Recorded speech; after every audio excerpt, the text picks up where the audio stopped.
जी नमस्ते, मैं हूँ राकेश और स्वागत है आप सभी का हमारे यूट्यूब चैनल एजुकेशन फायर पे।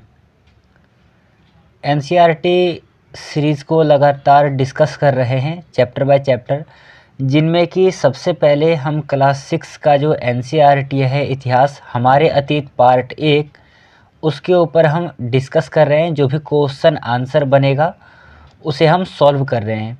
तो इससे पहले अभी तक हम लोगों ने 7 चैप्टर तक जो भी इम्पोर्टेंट क्वेश्चन बन सकता है या फिर जो भी उस पार्ट का निचोड़ है पूरा डिस्कशन किया है। फ़िलहाल में आज के इस सेशन में हम डिस्कस करेंगे चैप्टर नंबर 8 को। बहुत ज़्यादा मज़ेदार क्वेश्चन होने वाला है, इम्पोर्टेंट क्वेश्चन है। तो अपने साथ एक कॉपी और एक पेन लेकर के बैठिए। जहाँ पर लगे कि आपको लिखना चाहिए वहाँ पर आप अपने कॉपी में नोट डाउन कर लेना। तो करते हैं आज के इस सेशन को शुरू। चैप्टर नंबर 8 को करेंगे शुरू। सबसे पहला क्वेश्चन क्या है? पहला ये क्वेश्चन है कि आयरन का प्रयोग कब प्रारंभ हुआ। आयरन का प्रयोग कब प्रारंभ हुआ। नीचे आपके लिए 4 ऑप्शन है। चारों ही ऑप्शन में से सही उत्तर कौन सा होगा? ऑप्शन ए है 5000 साल पहले, बी है 4000 साल पहले, सी है 3000 साल पहले और डी है इनमें से कोई नहीं।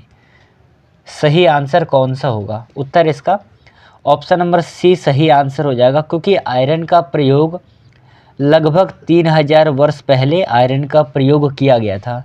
पर यहाँ पर थोड़ा सा क्वेश्चन चेंज करेगा और आपसे पूछ लेगा कि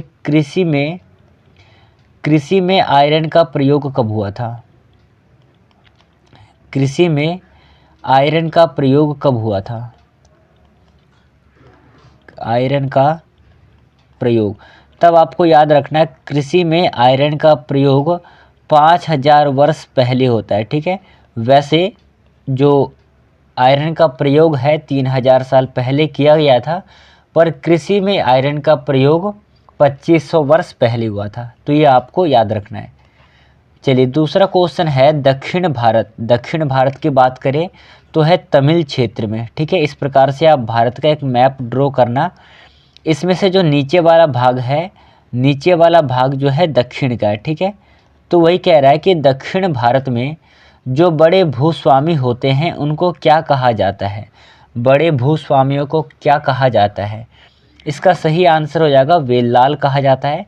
ऑप्शन नंबर ए जो है सही आंसर है। ठीक है, ऐसे ही जो आपका है उणवार, ये कौन होते हैं? ये होते हैं साधारण हलवाही। ठीक है, साधारण हलवाही होते हैं।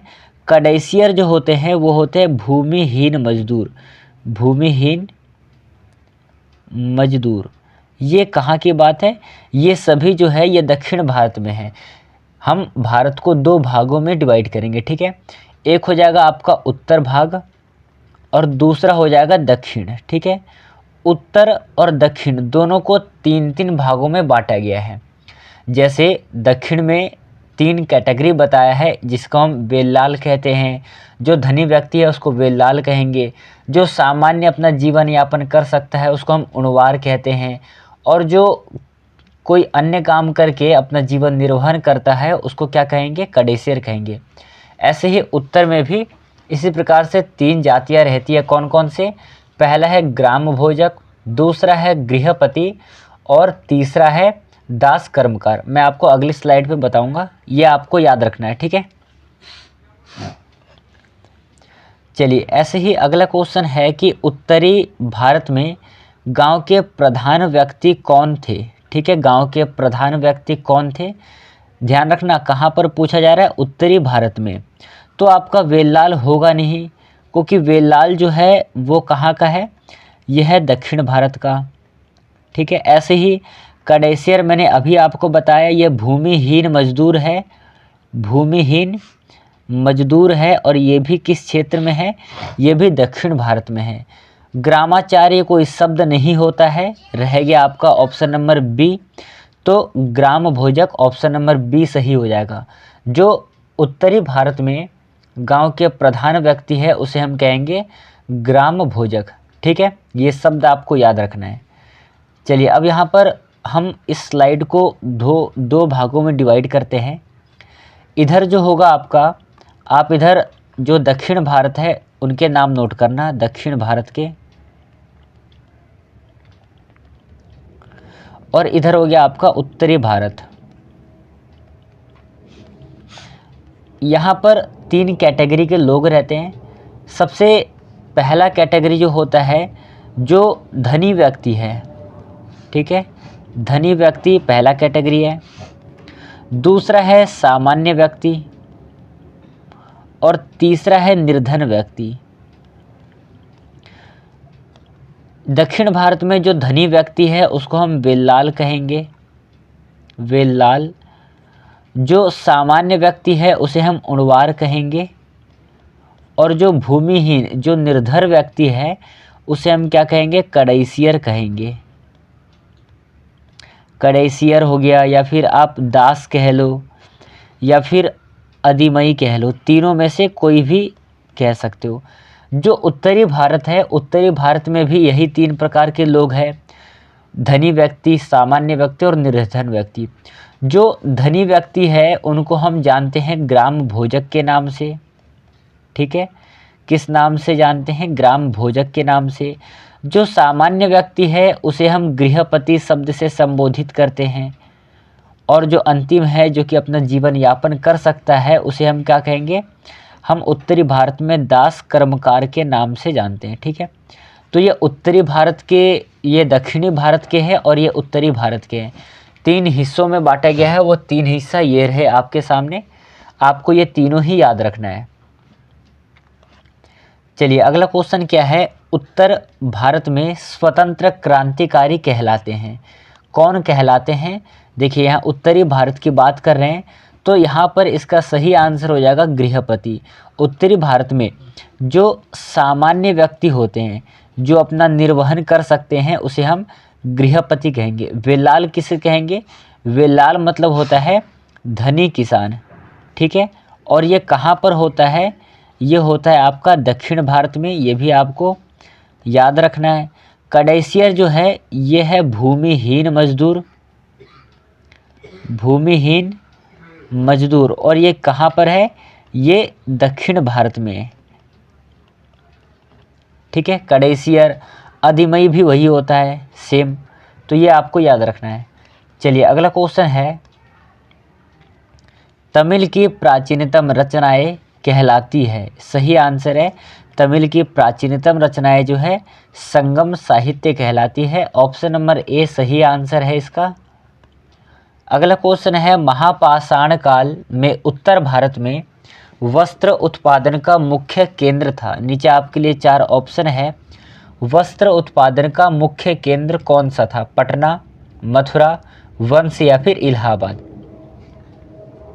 सही आंसर हो जाएगा इसका ऑप्शन नंबर बी सही आंसर है, मथुरा। एक चीज़ आपको और याद रखना है, जो कपड़ा उत्पादन का प्रमुख केंद्र था वो 2 केंद्र थे, ठीक है।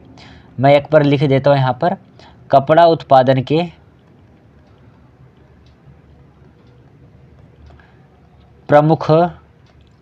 प्रमुख केंद्र, तो आपको याद रखना है प्रमुख इसके 2 केंद्र थे, ठीक है।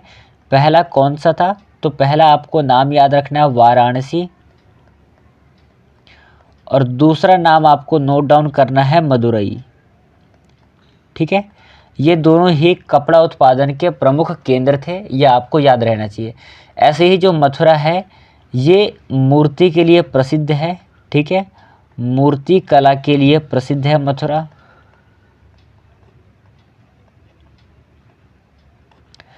चलिए अगला क्वेश्चन देखना है। अगला क्वेश्चन है कि दक्षिण में कपड़ा उत्पादन का मुख्य केंद्र था। अभी मैंने आपको बताया कि भाई उत्तर में तो आपका वाराणसी हो जाएगा और दक्षिण में है आपका मदुरई। ऑप्शन नंबर ए सही आंसर है, दक्षिण भारत में कपड़ा उत्पादन का मुख्य केंद्र है मदुरई। अगला क्वेश्चन है, भारतीय उपमहाद्वीप में आयरन का प्रयोग कब शुरू हुआ था। सबसे पहला क्वेश्चन था ये, और इसका आंसर है ऑप्शन नंबर सी, लगभग 3000 साल पहले, ठीक है। आयरन का प्रयोग हुआ था कहाँ पर, भारतीय उपमहाद्वीप में। पर ये जो आयरन का प्रयोग है, कृषि में आयरन का प्रयोग कब हुआ, कृषि में आयरन का प्रयोग, तो आप सभी को याद रखना है कृषि में आयरन का जो प्रयोग है वो लगभग 2500 वर्ष पहले किया गया था, ठीक है, 2500 वर्ष पहले। तो ये आपको अपने कॉपी में नोट डाउन कर लेना है। चलिए करेंगे अगला क्वेश्चन। नेक्स्ट क्वेश्चन है, तमिल क्षेत्र में साधारण हलवाही को क्या कहा जाता है?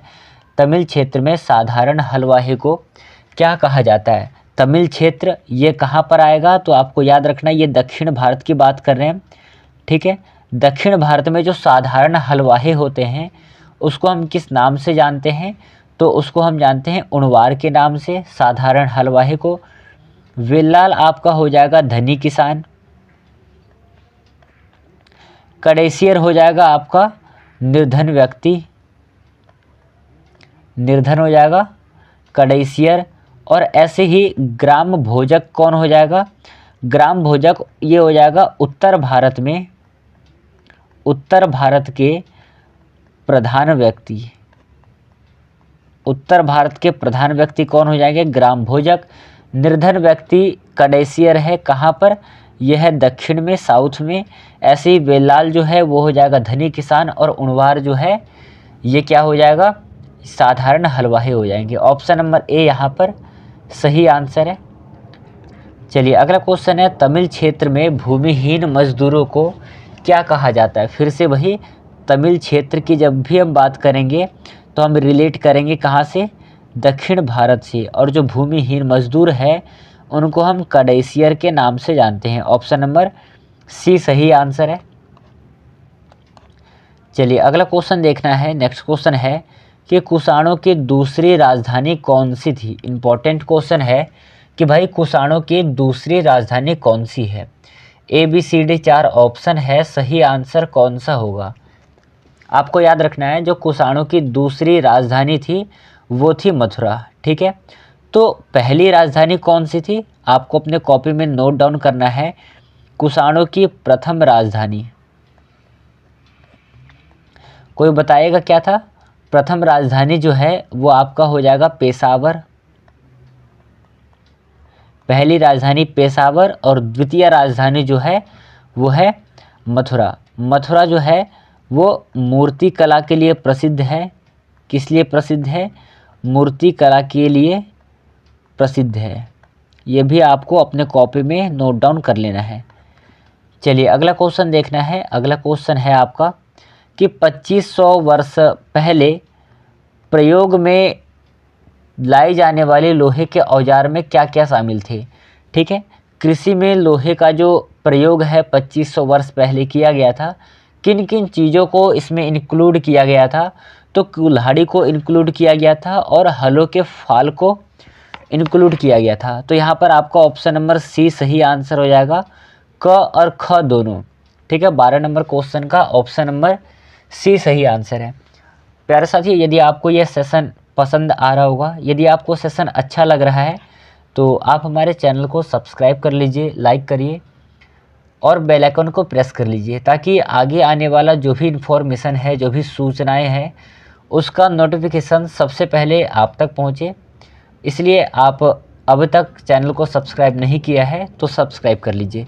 चलिए अगला क्वेश्चन है कि निम्न में से बेरी गांजा में मिश्रित होने वाली वस्तुएं कौन सी है? तो बेरी गांजा में हमें हाथी के अवशेष मिलते हैं, गोमेद, रेशम व इत्र। तो यहाँ पर ऑप्शन हो जाएगा बहुत सारे। ऑप्शन नंबर डी सही है 13 नंबर के क्वेश्चन का। अगला है सबसे पुराना सिक्का करीब कितने साल तक चला है? सबसे पहले देखिएगा सबसे पुराना सिक्का कौन सा है? तो आप सभी को याद रखना है सबसे पुराना सिक्का जो है वो है आहत सिक्का, ठीक है। आहत सिक्का जो है सबसे पुराना सिक्का है और ये 500 सालों तक चला था। आहत के सिक्के किससे बनाए जाते थे? ठीक है, आहत के सिक्के किससे बनाए जाते थे? बनाए जाते थे। तो आप सभी को याद रखना है जो आहत के सिक्के हैं वो या तो सोने के बनते थे या फिर चांदी के बनते थे, ठीक है। सोने या फिर चांदी के बनते थे। इनको आहत करके बनाया जाता था, इसलिए हम क्या कहते हैं? आहत के सिक्के कहते हैं।